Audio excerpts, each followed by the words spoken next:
Transformation surgery కోసం చేపట్టిన ప్రక్రియలో హైదరాబాద్ మెట్రో కీ రోల్ పోషించింది. హైదరాబాద్ మెట్రో సంస్థ గ్రీన్ ఆర్క్ డార్క్ ఏర్పాటు చేసిన ఈ గ్రీన్ ఛానల్ ద్వారా సుమారు 13 కిలోమీటర్ల దూరాన్ని కేవలం 13 నిమిషాల్లోనే చేరుకోవడం జరిగింది. ఎల్బీనగర్లోని కామ్నేన్ ఆసుపత్రి నుంచి దాతగుండెను లకిడికప్పుల్లోని గ్లెనిగేల్స్ గ్లోబల్ ఆసుపత్రికి అత్యంత వేగంగా తరలించారు. రూట్లో ఉన్న 13 స్టేషన్లు దాటి అతివేగంగా దాతగుండెను ట్రాన్స్పోర్ట్ చేయడంలో హైదరాబాద్ మెట్రో రైలు కీలక పాత్రను పోషించింది. నిన్న శుక్రవారం రాత్రి 9:30 సమయంలో మెట్రో రైలు ద్వారా దాత గుండెను తరలించారు. సరైన ప్రణాళికతో పాటు సమర్థత సమన్వయం కారణంగా గుండె ట్రాన్స్ప్లాంటేషన్ సర్జరీ సఫలమైనట్లు సమాచారం. ఇక భాగ్యనగరంలో ట్రాఫిక్ రద్దీ ఎక్కువగా ఉండటం విషయం తెలిసిందే.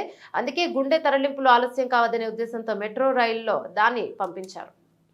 నమస్తే, లీడర్స్ న్యూస్ కి స్వాగతం. అన్నమయ్య జిల్లా రాజంపేట మండల పరిధిలోని ఎర్రబల్లిలోని ఏఎస్పీ కార్యాలయంలో శుక్రవారం ఏఎస్పీగా మనోజ్ రామకృష్ణ హెడ్గే బాధ్యతలను చేపట్టారు.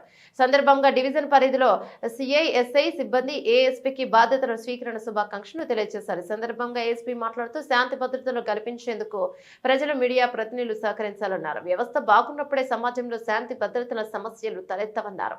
ప్రజలు తమకు న్యాయం జరిగే అన్యాయాలను నిర్భయంగా పోలీస్ స్టేషన్కు వచ్చి తమ శాఖలోకి వచ్చే సమస్యలను వస్తే ఏవైనా ఉంటే వాటిని పరిష్కరించుకోవాలని అన్నారు.